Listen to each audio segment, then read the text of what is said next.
दोस्तों स्वागत है मेरी फिर से एक नई वीडियो। मेरा नाम है गौरव और आप देख रहे हैं मेरा यूट्यूब चैनल। दोस्तों अगर आप भी एक सीएससी वैली हैं और कॉमन सर्विस संचालक हैं तो दोस्तों नए साल की इस नई अपडेट में दोस्तों आप लोग को सरकार के द्वारा अब सभी वैली को आयुष्मान के साथ साथ अब आधार सेंटर भी दिया जा रहा है। आप लोग प्लीज़ वीडियो में बने रहिए जिससे कि आप लोग को इस अपडेट के बारे में पता चल सके। तो आइए वीडियो को चालू करते हैं। अगर आप लोग ने मेरा चैनल सब्सक्राइब नहीं कर रखा है तो इसको जाकर पहले सब्सक्राइब कर लीजिए, बेल आइकन को दबा लीजिए जिससे कि नेक्स्ट वीडियो की नई अपडेट मैं आप लोग के साथ मिल सकूं। तो वीडियो चालू करते हैं।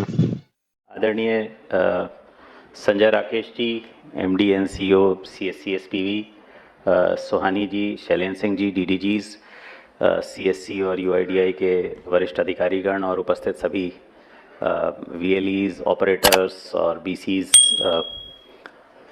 मेरे लिए ये व्यक्तिगत तौर पे बड़ा सुखद अनुभव है कि आज मैं आपके बीच उपस्थित हूँ, क्योंकि सीएससी से मेरी यात्रा सीएससी एसपीवी से भी पुरानी है।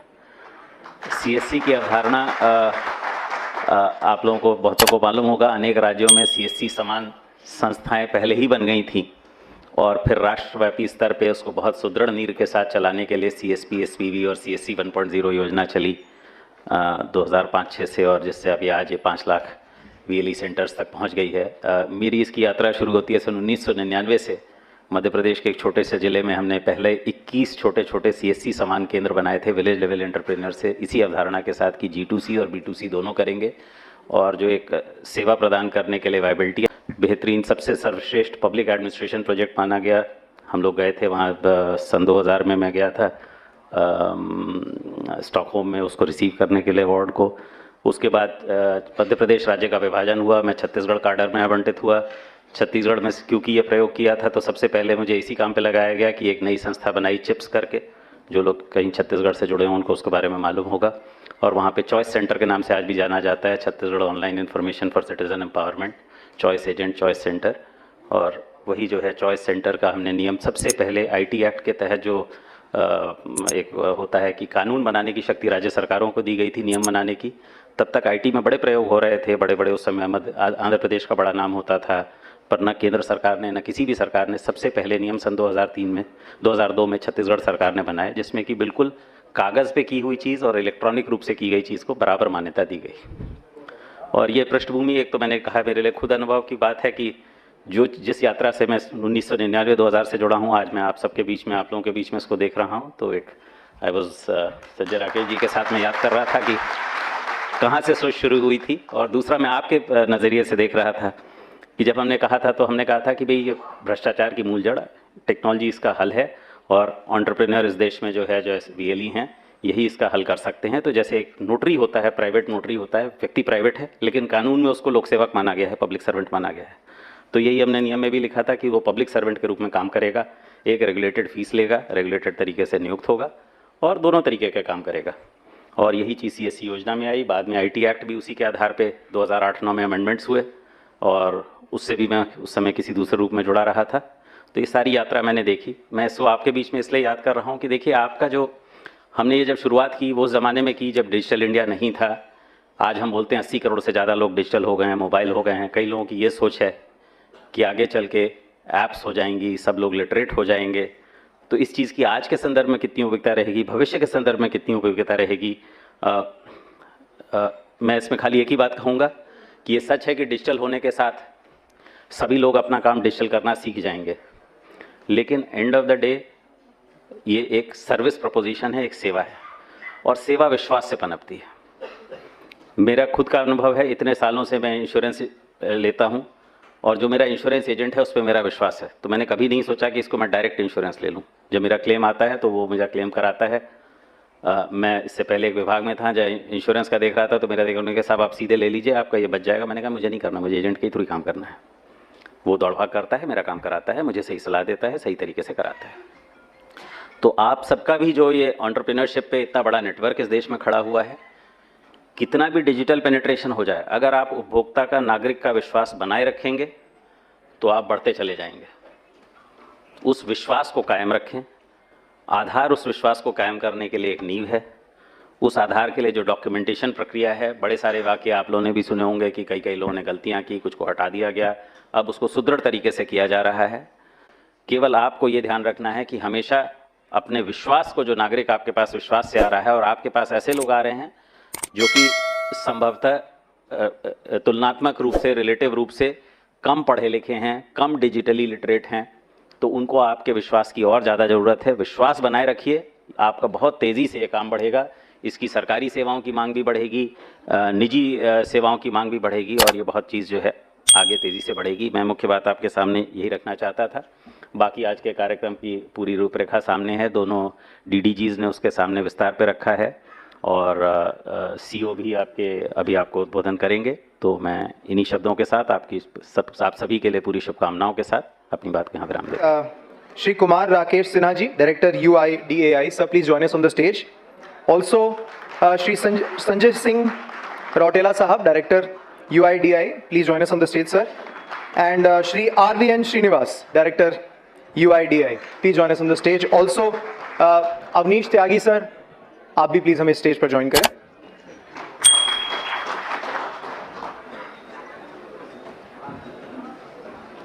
बहुत खुशी हो रही है आज की यूआईडीआई की टीम के कुछ मेंबर्स हमारे साथ जुड़े हैं जो आपको अलग अलग एस्पेक्ट्स के बारे में ट्रेनिंग देंगे। और सबसे पहले मैं उसी पर बातचीत करने के लिए मैं अनुरोध करूंगा श्री कुमार राकेश सिन्हा सर से कि वो हम सभी को इस अपने सेशन की शुरुआत करें और नए डेवलपमेंट्स के बारे में हम सभी को बताएं। एक बार तालियों से उनका स्वागत करेंगे प्लीज।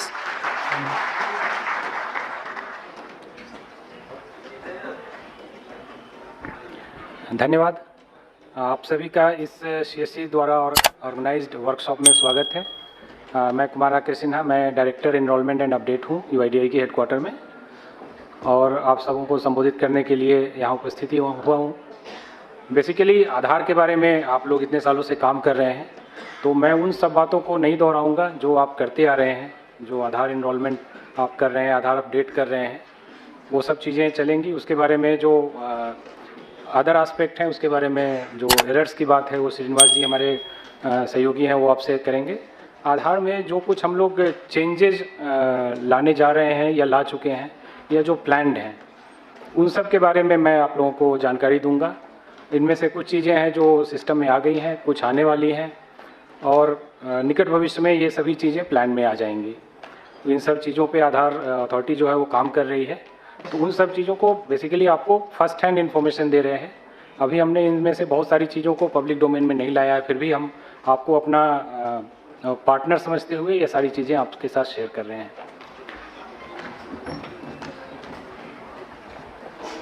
पहले तो जानकारी देना चाहूँगा आधार सैचुरेशन के बारे में। सीएससी शुरू से ही आधार से जुड़ी रही है और मेरा जहाँ तक अनुमान है लगभग 20 करोड़ आधार सीएससी ने शुरुआती दौर में बनाए थे और अभी भी बीच में एक छोटा सा ब्रेक था, उसके बाद से काम करते जा रहे हैं। तो सभी रजिस्ट्रार और इन लोगों के सहयोग के कारण आप ये इंडिया का मैप देख रहे हैं और आप देखें पूरा ग्रीन जो सेंटर पार्ट है पूरा ग्रीन हो चुका है। 27 राज्य हमारे ऐसे हैं जहाँ पे 90% से ज़्यादा सैचुरेशन हो चुकी है। सैचुरेशन की इन सब में जो जाहिर है आप सभी ऑपरेटर्स का सहयोग रहा है। और सैचुरेशन की जब हम बात करते हैं तो हम अपना प्रोजेक्टेड पॉपुलेशन जो आरजीआई बताता है, इनफैक्ट आरजीआई की सेंसस 2011 में हुई थी, उसके बाद से 2021 की सेंसस की रिपोर्ट अभी नहीं आई है कोरोना के कारण जो डिले है, बट उन्होंने एक प्रोजेक्टेड पॉपुलेशन हमें बताया हुआ है। उस प्रोजेक्टेड पॉपुलेशन से जब हम आधार की तुलना करते हैं, इसके साथ ही हम लाइव आधार और आधार जनरेटेड ये कॉन्सेप्ट होता है। आधार जो जनरेट होते आ रहे हैं हर साल हमने ये अभी फ़िलहाल नहीं किया है कि हमने जो एक्चुअल डेथ रिकॉर्ड्स हैं उसको माइनस किया हो, बट हर साल की जो आरजीआई की प्रोजेक्टेड डेथ रेट है अराउंड 7.2 पर 1000, उसके हिसाब से हम हर साल काउंटिंग में के पर्पज़ से आधार को थोड़ा कम करके और हमने एक लाइव आधार बोला हुआ है। सो आज 135 करोड़ आधार में लगभग 129 करोड़ लाइव आधार हैं और जो आरजीआई की प्रोजेक्टेड पॉपुलेशन है उससे जब हम तुलना करते हैं तो हम ये सैचुरेशन बताते हैं। सिर्फ कुछ राज्य हैं जहाँ पे सैचुरेशन कम है, जिसको हम बोलते हैं कि 90 से कम है। बिहार, सिक्किम, जम्मू एंड कश्मीर, अरुणाचल, असम और मणिपुर, ये राज्य वैसे हैं जहाँ पे 80 से 90% की सैचुरेशन है। और सिर्फ 3 राज्य या यूटी हैं जो 60 से 80% वाले ब्रैकेट में हैं। कुछ इशूज़ हैं, लोकल इशूज़ हैं, उन सब के कारण है, लेकिन यहाँ पे भी ज़ोर शोर से काम चल रहा है। ओवरऑल पैन इंडिया अगर बोले तो एडल्ट पॉपुलेशन हमारा 100% कवर हो चुका है। जो आरजीआई की पॉपुलेशन फिगर है उससे 100% हम आधार बना चुके हैं। ये भी मैं लाइव आधार की बात कर रहा हूँ, ग्रॉस आधार की बात नहीं कर रहा हूँ। ओवरऑल सैचुरेशन अराउंड 94% है अगर इंडिया की पॉपुलेशन के हिसाब से देखें। जो हमारा जैसा सीओ सर ने भी बताया कि 0 to 5 एज ग्रुप में हमारा सैचुरेशन सिर्फ 34% है। और ये चूँकि नए बर्थ एवरी ईयर होते हैं तो एवरी ईयर ये शॉर्टफॉल यहाँ पे बना रहता है। और ज़्यादा अब अगर नए आधार की बात है तो काम करने की ज़रूरत 0 to 5 एज ग्रुप में ही है। फिलहाल हम लोग लगभग 4 करोड़ नए आधार बना रहे हैं, आगे की डाटा मैं दिखाऊंगा, और 16 करोड़ अपडेट कर रहे हैं। मोबाइल की सैचुरेशन आधार में एक बहुत प्राइम रिक्वायरमेंट होती है और मोबाइल अब ऐसा हो गया है कि वो गांव-गांव में, शहर-शहर में हर व्यक्ति के पास पहुंचने लगा है। हमारे 95 करोड़ आधार में मोबाइल शामिल है। सो अभी भी लगभग 40 करोड़ आधार में हमें मोबाइल जोड़ने की ज़रूरत है। एक और है जो मैंडेटरी बायोमेट्रिक अपडेट की बात है, वो अभी लगभग 5 करोड़ पर ईयर हो रहे हैं। इसके बारे में भी आगे छोटी सी जानकारी दूंगा आपको। ये हमारा कंपैरिजन है year wise enrolment and update का। तो जैसा कि आप जानते हैं 2010 में पहला आधार इशू हुआ था और 2011-12 से ये फुल फ्लेज्ड पूरी स्पीड से चल पड़ा और आने वाले 5 साल में यानी 2015-16 तक, 2016 की अप्रैल आई थिंक 3 अप्रैल थी जिस दिन हम लोगों ने अनाउंस किया कि हमने 1 बिलियन आधार, 100 करोड़ आधार बना दिए हैं। उसके बाद से इनफैक्ट एक विज्ञान भवन नहीं, एक और लोकेशन थी मैं भूल रहा हूँ, वहाँ पे मंत्रियों की सैचुरेशन जो है वो 80 to 90 में आ चुकी है और मेघालय अभी 60 to 80 में है। तो इस तरह से आगे चल के नए आधार का काम और भी थोड़ा कम ही होगा क्योंकि सिर्फ 0 to 5 की पॉपुलेशन को कम करेंगे, लेकिन अपडेट का काम लगातार बढ़ता जा रहा है।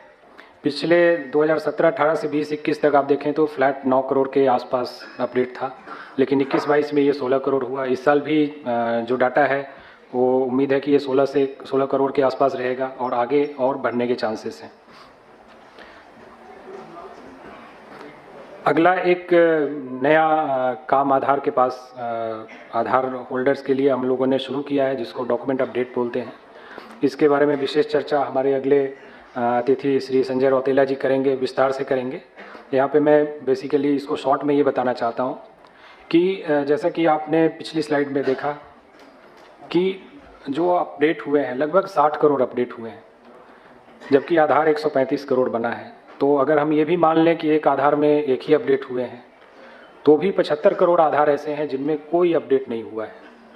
और जाहिर है कि बहुत सारे हमारी जनसंख्या है जो गाँवों में रहती है तो वहाँ पे कोई अपडेट की ज़रूरत नहीं है। उनका जो एक एड्रेस है वो परमानेंट एड्रेस होता है और उसमें कोई चेंज नहीं होता है। नाम, उम्र, जेंडर और एड्रेस, यही 4 चीज़ें हम लेते हैं। अगर इन 4 में कोई चेंज नहीं है तो कोई अपडेट की ज़रूरत नहीं है उनको। लेकिन हम लोग चाह रहे हैं कि जिन लोगों के आधार 10 साल से ज़्यादा पुराने हो गए हैं वो कम से कम एक बार, अगर उनके एड्रेस या डेमोग्राफिक्स में कोई चेंज नहीं हुआ है फिर भी वो एक अपडेट हमारे साथ करें और अपनी रिसेंट प्रूफ ऑफ आइडेंटिटी और प्रूफ ऑफ एड्रेस डॉक्यूमेंट जमा करें ताकि उनके आधार को हम रीवैलिडेट कर सकें, उनके आधार को हम दोबारा से ये जान सकें कि हाँ वो आधार बनवाए थे और स्टिल वो सिस्टम में हैं और उनकी ये नई डॉक्यूमेंट्स हैं हमारे पास। तो जैसा कि आप देखेंगे अब 10 साल पुराने आधार को अपडेट करने की बात है तो 2011-12 के जो 15 करोड़ आधार हैं उनके लिए ये टाइम पूरा हो चुका है। 2012-13 में फिर से 15 करोड़ आधार बने थे तो हम लोग अभी नवंबर में हैं और दिसंबर अगले 4 महीने में ये 15 करोड़ आधार भी ड्यू हो जाएंगे अपडेट करने के लिए और उसके आने वाले 1 साल और में लगभग 30 करोड़ आधार बने थे। सो आने वाले 16 महीने में लगभग 60 करोड़ आधार हैं जो इस प्रक्रिया के लिए एलिजिबल हो जाएंगे कि उनका डॉक्यूमेंट एक बार अपडेट किया जा सके। ये पूरे आधार इकोसिस्टम के लिए बहुत बड़ी चुनौती है कि हमें लगभग अगले आने वाले 16 महीने में 60 करोड़ आधार अपडेट करने हैं। इसके लिए बड़े पैमाने पे हम मीडिया कैंपेन कर रहे हैं। आप लोगों को भी आज कुछ पैम्पलेट दिया गया होगा। तो जिनके आधार में कोई डेमोग्राफिक चेंज नहीं भी है तो भी उन्हें एक डॉक्यूमेंट हमारे पास सबमिट करना है। चलिए, इसकी जानकारी हमारे सहयोगी बताएंगे आपको। इस पे मैं और ज़्यादा विशेष अभी नहीं बताता हूँ, आगे बढ़ता हूँ। अगली प्रक्रिया है चाइल्ड इनरोलमेंट की प्रक्रिया। बच्चों के जो हम इनरोलमेंट करते हैं, तो 0 to 5 के बच्चों के हम फिंगरप्रिंट कैप्चर नहीं करते हैं। उस समय हम सिर्फ उनकी फ़ोटोग्राफ लेते हैं, उनके माता पिता में से किसी एक का आधार लेते हैं और उनकी ऑथेंटिकेशन करते हैं, मतलब उनकी फिंगरप्रिंट माता पिता की लेते हैं। तो इस प्रक्रिया में थोड़ा और सुधार किया जा रहा है, जो हमें इस बात के लिए करेगा कि हम उस, चूँकि हमारी जो यूएसपी है, जो हमारा प्रोटोकॉल है कि हम बायोमेट्रिक्स के बेसिस पे, फिंगरप्रिंट और आईडीज़ के बेसिस पे ये निर्धारित करते हैं कि एक व्यक्ति को 2 आधार ना मिल सके। लेकिन 0 to 5 एज ग्रुप के बच्चों में क्या होता है कि उनकी बायोमेट्रिक्स तो हमने ली नहीं, तो उनका जो डेमोग्राफिक इन्फॉर्मेशन है उसके बेसिस पे हम डीडुप्लीकेशन करते हैं। लेकिन उस प्रक्रिया में हम देख रहे हैं कि कई बार एक बच्चे के 2 आधार बन जाते हैं, क्योंकि वो कई बार बच्चे का जो इनरोलमेंट करने जाते हैं तो वो नाम बदल के, कभी बच्चे का नाम तो बचपन में ऐसे ही चेंज होता रहता है, वो तो जब स्कूल जाते हैं तो नाम एक तरह से फिक्स हो पाती है। तो उस प्रक्रिया को ज़्यादा ऑथेंटिक बनाने के लिए हम लोग ये करने जा रहे हैं कि हम दोनों माता पिता दोनों के आधार नंबर उसमें लेंगे, जिससे हमको डीडुप्लीकेशन जब हम करें तो उस माता पिता के डिफरेंट, जो उन माता पिता को हेड करते हुए जो आधार बने होंगे उनको कैप्चर करके हम डीडुप्लीकेशन कर सकें, ताकि एक बच्चे को डुप्लीकेट आधार इशू ना हो। इसमें बहुत सारे ऑप्शन रखे जाएंगे, जहां अगर एक ही माता पिता में से एक अवेलेबल है, दूसरा नहीं है या ऑर्फन है, इस तरह की एक्सेप्शन पॉलिसी रहेगी वहाँ पे।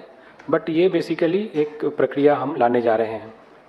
दूसरा कि आरजीआई जो रजिस्ट्रार जनरल ऑफ इंडिया है, उन्होंने बर्थ रजिस्ट्रेशन के लिए भी काफ़ी मेहनत करी हुई है। तो हम लोग ये प्रपोज़ करने जा रहे हैं कि आगे के आधार में जो बच्चों का आधार बनेगा तो प्राइमरी डॉक्यूमेंट सिर्फ बर्थ सर्टिफिकेट होगा। बर्थ सर्टिफिकेट के अलावा दूसरे डॉक्यूमेंट को हम लोग एक्सेप्शन में ही स्वीकार करेंगे, अदरवाइज स्वीकार नहीं करेंगे। तो इस पे भी काम चल रहा है। आने वाले कुछ महीनों में ये प्रक्रिया पूरी तरह से सिस्टम में आ जाएगी। हमें जो अपना क्लाइंट है उसको अपडेट करना है, अपग्रेड करना है, उस प्रक्रिया में है। तो ये आप लोगों के लिए जानकारी है कि फ्यूचर में जब आप बच्चों का इनरोलमेंट करेंगे तो दोनों माता पिता के दोनों का आधार लेना होगा और बर्थ सर्टिफिकेट लगाना होगा।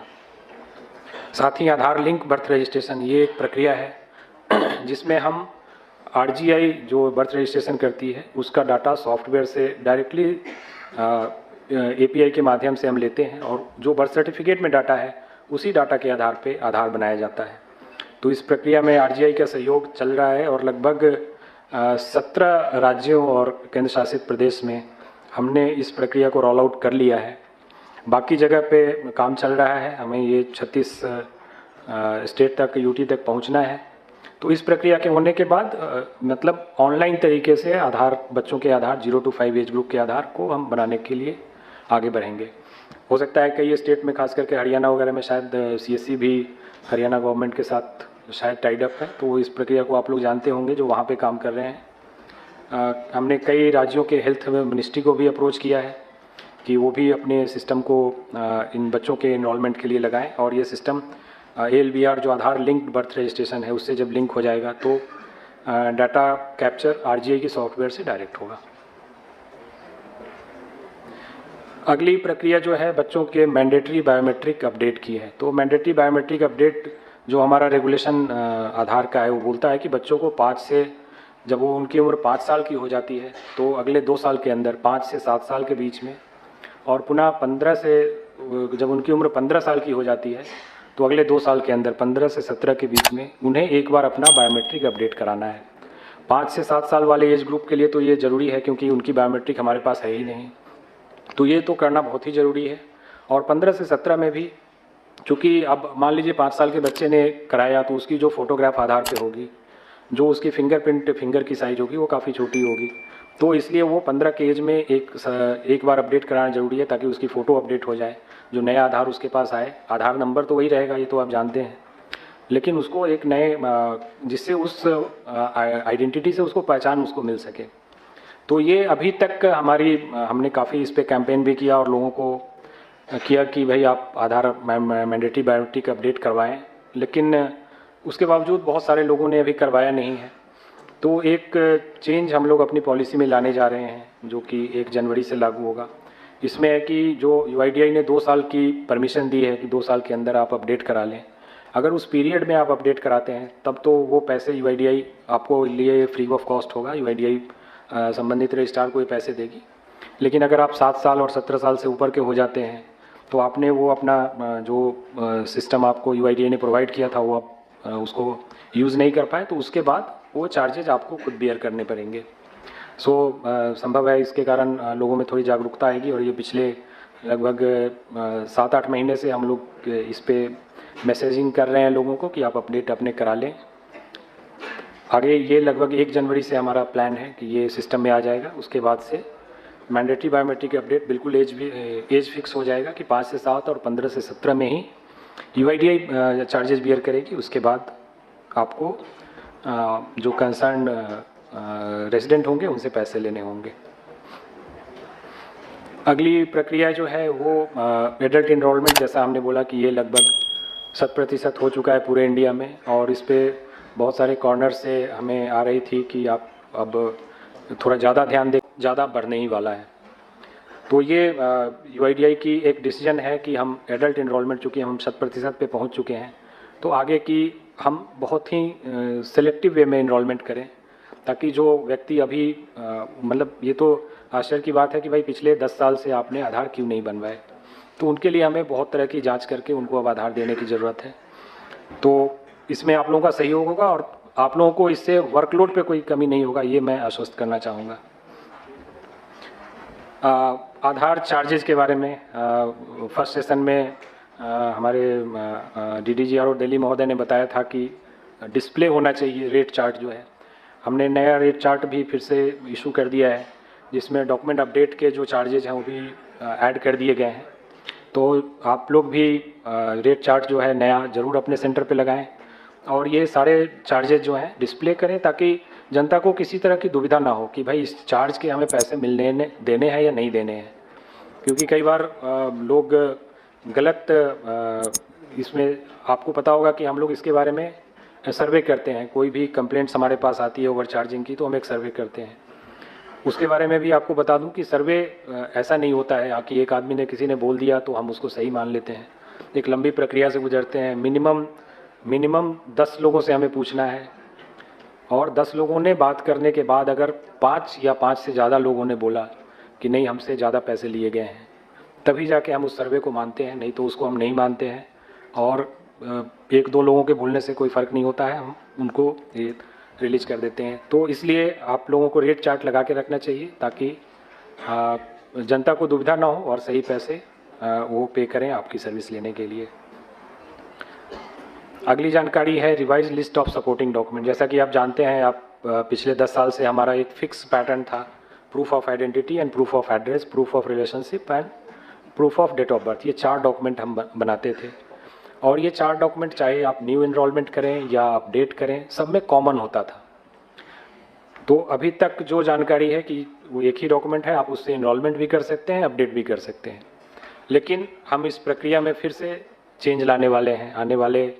हो सकता है आने वाले नए साल में ये आपको देखने को मिले कि अब 3 तरह के डॉक्यूमेंट होंगे। पहला होगा जो चाइल्ड 0 to 5 न्यू इनरोलमेंट, इसमें सिर्फ और सिर्फ बर्थ सर्टिफिकेट होगा, और उसके अलावा कुछ एक्सेप्शन डॉक्यूमेंट होंगे जिनके पास किसी तरह से ही बर्थ सर्टिफिकेट नहीं है। और बाकी न्यू इनरोलमेंट जो 5 से 18 एज ग्रुप या एडल्ट के लिए होगा, उसमें बहुत ही रेस्ट्रिक्टेड टाइप के डॉक्यूमेंट होंगे, वो डिफाइन किए जाएंगे। और बाकी सारे जो डॉक्यूमेंट आप आज की डेट में देख रहे हैं वो अपडेट के लिए वैलिड रहेंगे विथ सर्टेन चेंजेज व्हाट्सएवर वो हैपन हो रहे हैं। तो बेसिकली अब डॉक्यूमेंट जो अभी एक ही टाइप का होता था, वो डॉक्यूमेंट अब आने वाले समय में 3 टाइप के हो जाएंगे। इसके साथ ही जब ये चेंजेज होंगे तो हम इनरोलमेंट की फॉर्म भी चेंज करेंगे। बच्चों के इनरोलमेंट की फॉर्म अलग होगी, एडल्ट के इनरोलमेंट और अपडेट की फॉर्म अलग होगी।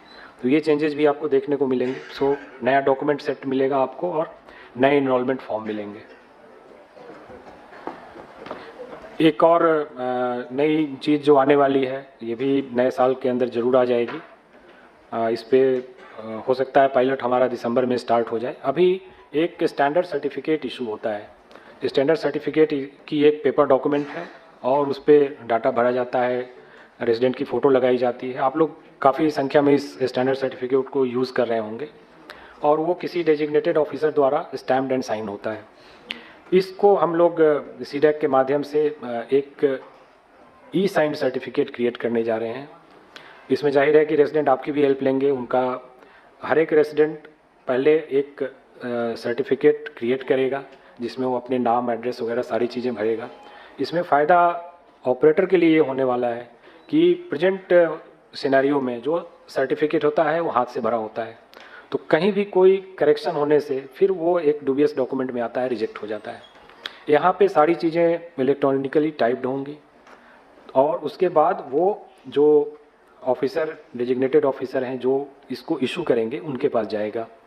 डिजिटली वो लॉगिन करके इसको एक्सेस करेंगे, वहाँ पे इसको आधार ई साइन से वो इसको साइन करेंगे एंड देन वो डॉक्यूमेंट इलेक्ट्रॉनिकली भी अवेलेबल होगा UIDAI की डाटाबेस में, और वो प्रिंट भी ले सकते हैं जो रेजिडेंट होंगे।